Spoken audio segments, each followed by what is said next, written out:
1, 2, 3. So you've just been accepted into music school.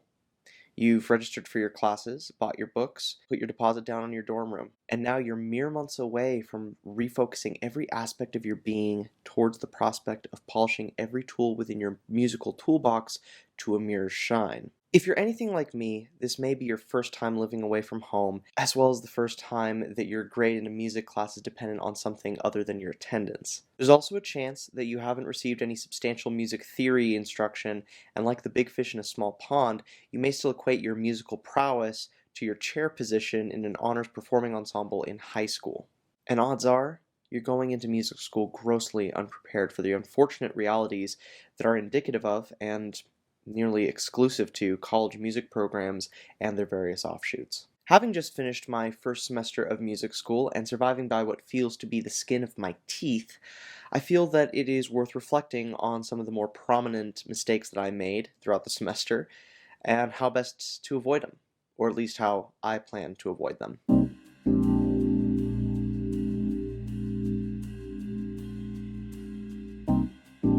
Organization and time management skills are important for students of any discipline, but they are absolutely critical for music majors. Allow me to explain. In a college setting, every degree program is worth the same number of credits, whether it's music, English, philosophy, etc. These credits are divvied up between all the required courses for the degree program, and some classes are weighed more heavily if they are more difficult. This, however, poses a problem for music majors. College music programs have a lot of classes. For the sake of referencing, I consulted 2 degree checklists. Here's the degree checklist for my girlfriend, an environmental science major, and right next to it is the checklist for my music education degree. Chrissy's degree requires 46 classes plus labs. My degree requires 71 classes plus student teaching, which is basically a full-time job throughout a semester. Now, we graduated from the same community college, earned the same general associate's degree of arts, which means that both of us were able to skip our gen ed classes and go straight into our specific degree requirements. And both of us transferred from that community college to the University of Idaho in pursuit of a bachelor's degree in our respective fields. And even though we are in such similar circumstances, the music degree requires 25 classes more than the science degree, and both programs carry a load of 120 credits. This disconnect results in an entire degree program absolutely littered with classes rarely exceeding 2 credits, even though these classes take the same amount of effort as a 4 or 5 credit class. It also results in classes that are fully required to earn your degree, but are worth 0 credits. What's more, the credit to workload ratio completely falls apart the moment you consider practice time into the equation. Ideally, students should be spending 2 or 3 hours per credit outside the classroom working on homework and studying. So a student with a 4-credit math class should spend about 8 to 12 hours on homework and studying. Now, according to Malcolm Gladwell's 10,000 hour rule, a student wishing to achieve full mastery of their instrument should spend about 20 hours a week in dedicated practice. 20 hours a week would indicate a 6-credit class, but my entry-level studio piano class was only 2 credits for the semester, and is required every semester. Drawing further comparison to the 2 degree programs mentioned earlier, here are their respective class schedules. Now, I do want to clarify this is by no means a fair comparison. She's a senior and I'm a junior. She's a little further along in her degree program than I am, so a lot of her commitments are outside of the classroom, but even then, the actual differences in class load is staggering. And to put icing on the cake, she's actually taking 1 credit more than I am. Quick side note, I want to be clear, this is not a point of contention. The goal here is not to bellyache. I just find it amusing to compare our schedules side by side. It's actually become a bit of a running joke between us that she will have all this time and that I will never have. So yeah, with a setup like this, a lack of organization can be absolutely devastating to a music student. Now, personally speaking, I went into this having no idea how to manage my time and effort. I did block out my schedule at the beginning of the year using Google Sheets, but I only included my class time, and anything that wasn't class time was free time. In other words, my homework, practice time, relaxation time, all of it was considered free time, and all of it occupied the exact same time slot. Since it all occupied the same space, it became far too easy to skip out on practicing in favor of watching YouTube or checking Facebook. Seriously, hours and hours. It also became really easy to put off long-term projects, and no perceived consequences arrived until the deadlines were literally on my doorstep. The prime example of this is my theory notebook project. This is a project that has become almost a rite of passage in the Lionel Hampton School of Music. Every music major has to take it, and it results in a lot of sleepless nights and or dropouts. Essentially, every student who takes a theory class by Dan Buckvich is required to take detailed notes of everything that we do in class. We are then, at home, required to copy these notes down on grid paper using a straight edge for everything. Every line, every diagram, every word that appears on the page. After you're done recopying the notes in tedious detail, you are then required to go and have it photocopied and bound. And this is the result. My notebook totaled in at 52 pages, and each page took about an hour to complete. 4 days before the deadline, I was on page 25. I was less than halfway. Technically, it was only 3 days before the deadline. Essentially, to get it into the copy center so that they would have time to actually copy it and bind it, we needed to turn it in on the Monday, even though it was technically due on the Tuesday. So really, I only had 3 days. I distinctly remember working for 18 hours straight the night before we had to submit it. It wasn't until about 5:30 the next morning that I actually finished the last page, as well as the table of contents. And in my confusion, I completely mixed up my entire school schedule, thought it was a different day than it was, and failed to show up to a class that was holding a fairly important assessment. And without a legitimate excuse, there was no way I was going to be able to take that late. Looking back, I feel that I would have done a lot better if I'd been a little more specific with my schedule. Instead of just having class time and free time, I feel that if I had broken down my free time into categories like practice, homework, and relaxation, I would have avoided a lot of the problems that I was coming across, a more solid rhythm of where my time actually belonged.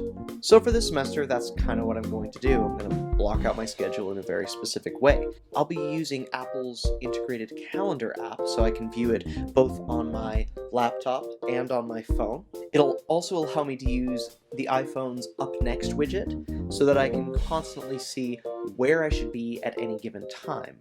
On the other hand, the issue with procrastinating on large projects is a little bit trickier to handle because I have a tendency to just work on the homework that's due the next day.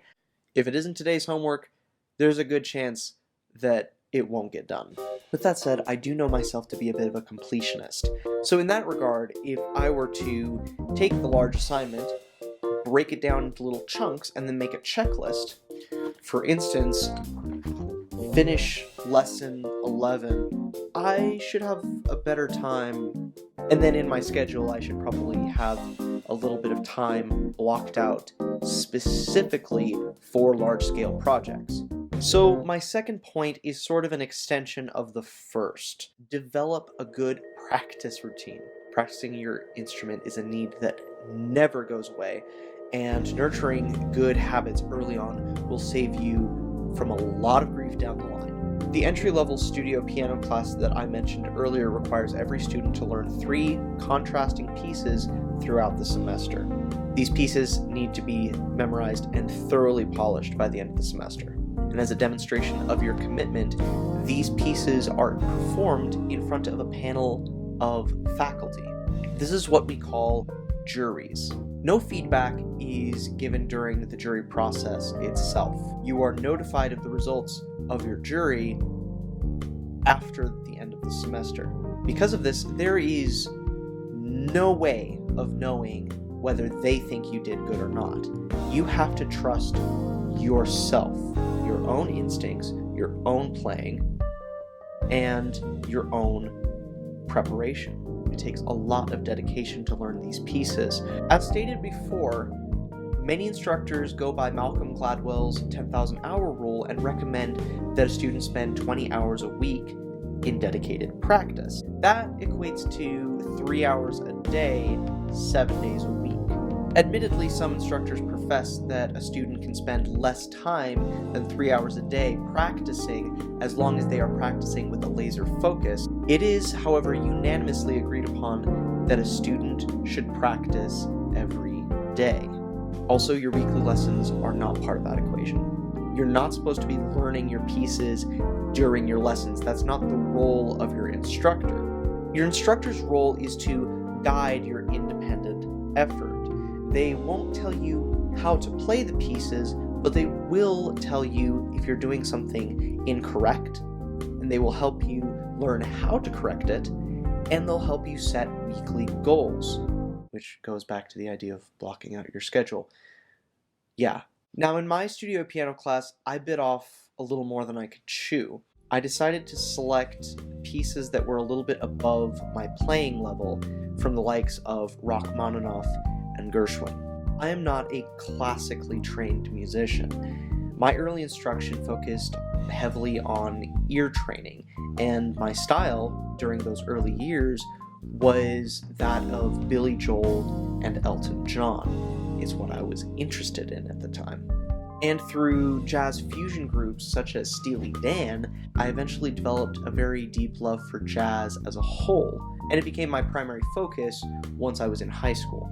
See, this reliance on my ears means that I can play well, but I read a bit slowly. Not that I can't read, I'm just slow at it. And because of this, I tend to learn classical music backwards when compared to other students. See, most students will read the piece over and over and over and over again until it is eventually memorized, and they will test themselves by taking the music away. I can't do that. For me, memorizing it is the first step.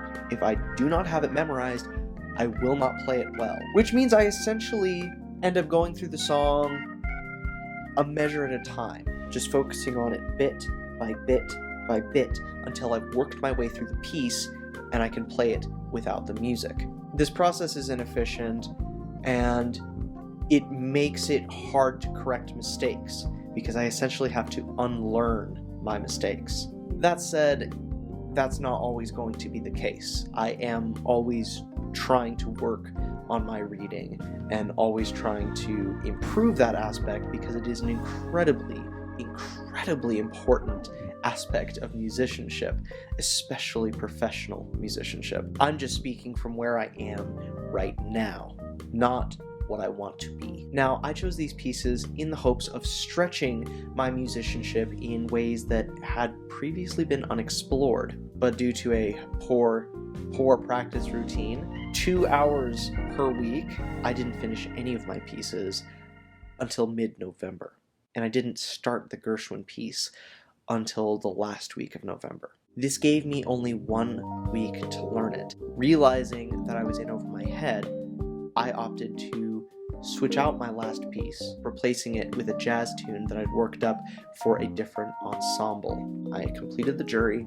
and I survived. I managed to pull everything together, but only because my instructor was kind enough to accept a last-minute change. My solutions to the previous topic work really well here. Blocking out your schedule, including your practice time, creating checklists, ultimately just holding yourself to a high enough standard so that you will follow the timetable that you set out for yourself. On top of that, it's incredibly important that your practice is good practice. Because seriously, it is so easy to snag a practice room and then noodle for the better part of an hour. The thing is, going into practicing, you need to be very clear about your goals. Otherwise, you will waste your own time. One of the 0 credit classes that I mentioned earlier was actually a pretty useful class. It covers a lot of the topics that this video is covering, and essentially just prepares music students to be music students. The professor who leads the class, Dr. Leonard Garrison, actually provided us with a practice checklist. This checklist is incredibly helpful in keeping focused during a practice session. It's an extensive list, but it's also very practical. And honestly, every music student should have some sort of ideal or a rubric or a guideline to keep them on track during their practicing. I've left a link to the checklist in the description, so if you need some kind of resource like this and don't have one yet, there you go. Now, the last point I want to address may seem a little bit obvious, but it's actually really overlooked among students. Take care of yourself. The vast majority of college students suffer weight gain and sleep deprivation, along with dehydration and stress-induced anxiety. I'll be focusing on the first two. These sorts of problems can take a toll on anybody's health, but for students with a large credit load, this can result in a decrease in endurance, focus, and emotional stability. As if we didn't already have all those things. As for weight gain, it's a pretty difficult problem to combat. College cafeterias have a wide array of food available to their students, and some are healthier than others. The problem that I and many have run into is that the salad bar is often right next to the pizza stand, and usually the pizza is faster. The point is, it's really difficult to keep a balanced diet when those options are right there in front of you. U of I in particular structures their cafeteria like an all-you-can-eat buffet. Essentially, if you're on a meal plan, you just swipe your card and you walk in, and you can have as much food as you want. And the moment that you combine that with all the stress that your average student is dealing with at any given point, overeating becomes way too easy. Now, in this particular case, I found the best way to ward off the freshman 15 is to plan your meals in advance. Since the culinary services on University of Idaho are handled by Sodexo, I can use their app, Bite, to actually see what is being served that day, so I can plan my meals out before I leave my dorm room. From there, I just need to make sure that I actually stick to the plan. Exercise is another important thing to consider. Most college campuses should have a fitness center available to their students, and a couple gym sessions per week can go a long way. But with the schedules music majors often have, sometimes you can't afford to spend a time slot at the gym. If that sounds like you, however, there are plenty of 7-minute workout apps on the App Store, and most of them are free. Seriously, I've got like 5 of them on my phone right now. Just try fitting a quick workout when you wake up or before you go to bed. Because let's be real, there are very few people who can't afford 7 minutes. Now, the freshman 15 can be bad enough, but once you mix sleep deprivation into the mix, it becomes a whole new disaster. And unfortunately, sleep deprivation is the first problem that comes to mind when you think of college students. Now, I do have a form of acute insomnia myself, but my incidents are infrequent enough that I haven't had to deal with it directly. Because of this, I will be focusing more on outside interference than delving into actual sleeping disorders and similar inabilities. Consistency is key. Seriously, 1 or 2 sleepless nights is all it takes to mess up your circadian rhythm for the rest of the week. Which means that when you're blocking out your schedule, make sure that you are prepared to be done with all your activities at the same time every night. For me in particular, I need to make sure that I actually put my phone down when bedtime comes around. Hey, I rhymed. I actually discovered a feature that's for one of the newer versions of iOS, screen time. I don't actually know how new it is. I only updated my phone really recently. But either way, one of the functions within that feature is downtime. Essentially, you can set up a timer that will shut off apps at a certain time. For me personally, I have set it up so that it will shut down YouTube, Google Chrome, and Facebook all at 10:30. And if I actually need to use these apps, I can override it. It's not password protected, and really a reminder is all I need to actually get to bed. I mentioned earlier that I pulled an all-nighter in my theory class to finish my notebook, and that it had an impact on some of my other classes. Truth be told, for the better part of a week, I was mentally, physically, and emotionally drained. This made little tasks seem monumental, and it made big tasks seem completely impossible.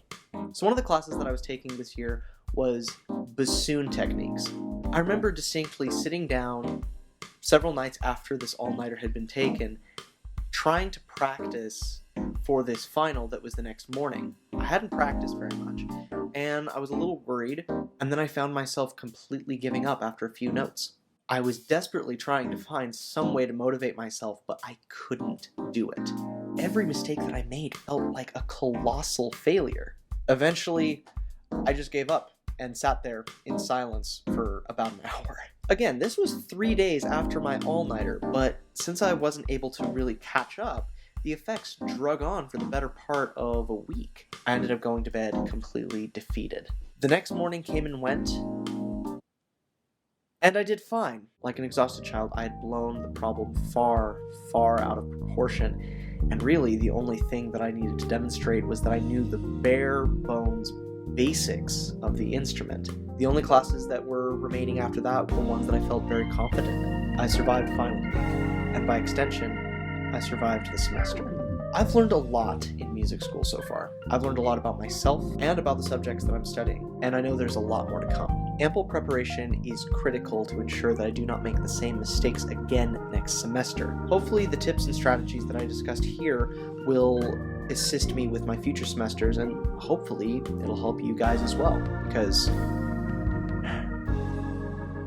as a music major, I'm gonna need it. 1, 2, 3. Hey everyone, thanks for tuning in. I really appreciate it. If any of these tips have been helpful for you, or if you have any tips of your own, leave it down in the comments. I'd love to hear from you. Also, I do plan on creating more content somewhat similar to this, so if you like what you see here, feel free to like and subscribe. I'd love to have you. Yeah, that's all for now. Take care. Organization and time management skills are important. Hope I'm not making an editing nightmare for myself.